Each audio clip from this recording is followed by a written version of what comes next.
What is the secret to chess?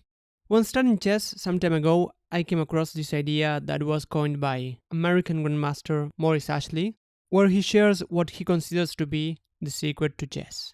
And the idea behind it is that every move has a drawback, because whenever we make a move, we're moving a piece away from a square, and this piece is no longer defending one or more squares. A very similar idea that is very connected to this concept is the idea of the space left behind. So whenever we move forward, we're attacking, which is normally great, but we might leave some squares or space undefended. So let's start analyzing this idea with some random games that are picked up, and let's see if this is really the key to chess. Later on in the video, I'm also going to share my view about whether this idea is really the key to chess or not.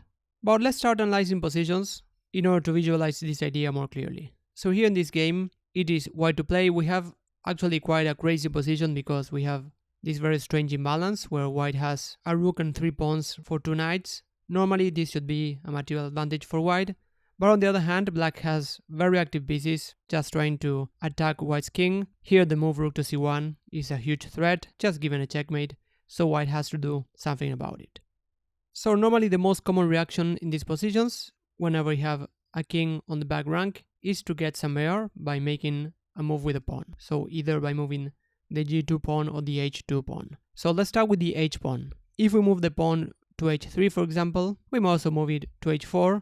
In any case here, the critical point is that after making this move, even though we are gaining space for the king, we can see that the g3 square is undefended. And particularly with pawn moves, whenever we make a pawn move, we know that this square, g3, is not going to be controlled anymore by the h-pawn. So this already gives us a hint. So now after the move h3, g3 is not covered anymore. So in this case, black can use this idea to his advantage by playing the move rook to c1, and after king to h2, which is forced, now black can deliver some checks. After knight to f1, the king has to go back. For example, after king to g1, then now we have this idea of going knight f to g3, and after king to h2, rook to h1 is a very nice mate. So this idea of realizing that after making a move, or whenever our opponent makes a move, our opponent is leaving some squares undefended might be quite useful. So let's evaluate the other alternative that white has by moving a pawn to prevent the checkmate, which is the move g3. And here we see that even though the king now gets some space to run away from the checks, it's also weakening the f3 square. So here black actually can give a check by playing knight to f3, and black is also pretty much forced to do something, because otherwise if white manages to consolidate, white will start pushing the pawns and then getting even a larger material advantage. So here after knight to f3, we get actually a very messy position. White has to play king to g2, and again black has to continue attacking, otherwise white will consolidate his advantage. And after knight to e1, there's an important point that the king cannot go to h3, because after knight to g5 we get this fork. So that's why in this position the king has to go back, and we get this very complicated position where both sides actually have to play accurately, but the game might continue rook to c1 if black wants to try to force a checkmate. Otherwise black might play knight to f3, trying to give a perpetual check. And here in this position, one way to continue might be to go rook to a2, giving a check, and black might try king to e3. And after a move like rook to e7, now white has this idea to escape whenever possible, and also this idea of giving the exchange in order to reach a drawn position. For example, after knight to d3, king to g2, knight to e1, and king to h3, black might still try attacking, for example after rook to c5. We still get a very messy position, but white even has this idea of giving the exchange if needed. And then after king takes, we get this position that with correct play should end in a draw. So the move g3 was a possible continuation, and by the way it also weakens the h3 square, which in this case black cannot exploit, but we must also keep this idea in mind. But the main point of the move g3 is that it allows black to play knight to f3, but even in this case, as we saw, black is not winning the game. And the other way to try to stop the checkmate is the move rook to a1, which was played in the game, and as we see this was a very basic mistake. And what we need to keep in mind whenever we play the move rook to a1, the rook was on the third rank and it was controlling this whole rank. So after the move rook to a1, even though it might not look important to cover the third rank, it was actually critical, because after rook to a1, black had this very nice move, knight to f3, given a check. And here white actually resigned, because black simply gets a forced checkmate. After king to h1, knight to f2 is a checkmate. Or if white captures the knight, now again we see how the position changed after capturing the knight. Now the pawn is not covering the g file, so here black has rook to g6, given a check, and after king to h1, knight to f2 is a very nice checkmate. So this idea of asking yourself what squares are no longer defended after making a move might be a very useful starting point to analyze moves, particularly when we have a very tactical position where we can have very forcing lines. But let's see another position and try to use this idea and see if it works well or not. So here in this position, it is black to play, and black played the move rook to e8. So rook to e8 is a very logical move. The rook is now trying to get more active on the e-file. And after this move, if we ask ourselves what squares is the piece that we moved no longer defending, then the answer would be the f7 square. So the rook is not on f8 anymore, now the f7 square is not protected. But in this particular position we see that this is actually not decisive, because there is no way for white to attack that pawn, at least not in the short run. But we might even keep this idea that now this pawn f7 might be a bit more loose. But in any case here, white cannot punish this. And here white played a very interesting move and went a5. Here bishop to c7 was possible, but black captured the pawn, and white followed up with the move knight to f3. So this is again a very concrete move. Here we are even in the opening stage, I would say, because both sides have to develop the bishops. And even here white breaks a basic opening principle by moving a piece twice. But this has a very concrete idea of going c4, because now this knight on d5 is pinned. There's the idea to play c4 and win material. And the queen is actually a bit overloaded, because the queen has to keep an eye on the bishop on c7.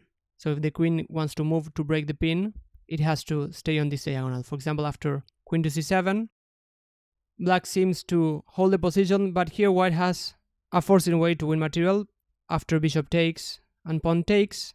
Now we see this change, that this pawn is not on c6 anymore, so now this diagonal has been weakened.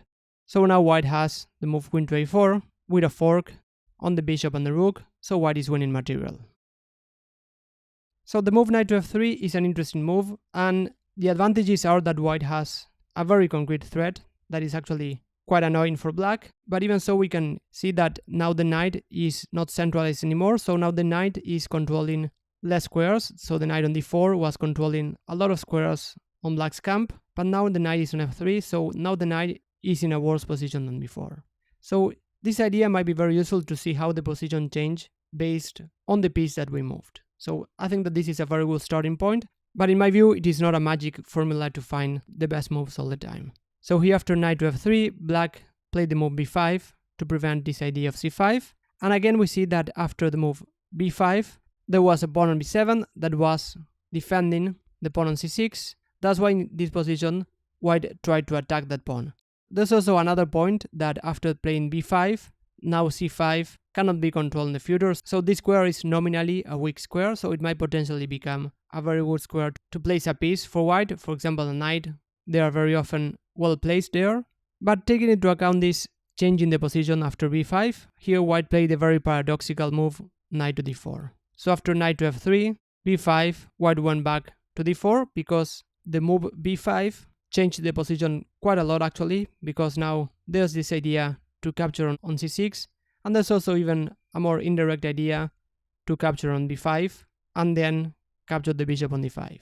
So here in this position black tried bishop to c7. It was probably better to play bishop to b7, even though probably black didn't want to play this way because maybe it was a bit passive. For example, after bishop takes and pawn takes, white might get the pawn back, and now this pawn on d5 is isolated, even annoying the bishop on b7, so white has a very comfortable position here. But after bishop to c7, white got the pawn back and a better position after knight takes.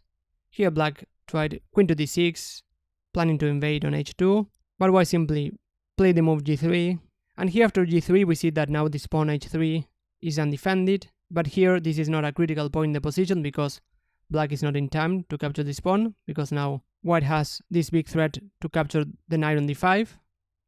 So here we might keep in mind that after playing g3, the pawn h3 is more loose, but here black simply cannot exploit this because black has a bigger problem to deal with, which is the knight on d5. Here black played bishop to d5, counter-attacking the knight, but here after bishop to f4, we can see how white is definitely more active. And here black tried queen takes e6, but after bishop takes e5, black is actually in a lot of trouble. Here black tried to complicate the game by playing rook to e1, but the idea was that after a move like queen to b6, white would simply trade bishops and then invade with rook to d7, and this pin is actually quite annoying. But we see that after capturing on d5, we see this change in the position that now the rook is more active on the e-file, and black tried this idea of rook to e1 with the idea to capture on d5 after rook takes, capture on d5 and try to get some counterplay. But white is not forced to capture, and now white has actually a lot of threats, and here black tried sacrificing the queen after queen takes, rook takes a1, but after rook to d1, white is getting a material advantage, a queen for a rook and a minor piece. Black tried to set up a fortress, but it was not enough to draw the game. So this is a very interesting idea, but in my view it is not just a magic formula to find the right moves all the time, but we might combine this idea with other ideas. For example, whenever we have a tactical position, try to find forcing moves, and we can start by focusing on the change brought by this piece that moved. So whenever a piece is moved, some squares are going to be left undefended, so we might focus on those squares first. We might also analyze if long-term weaknesses are created after making a move.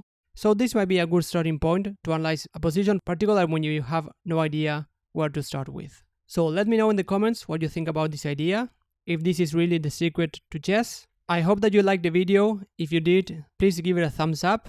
If you haven't subscribed to the channel, please do it because it will help my channel a lot. Thanks for watching, and I'll see you on the next video.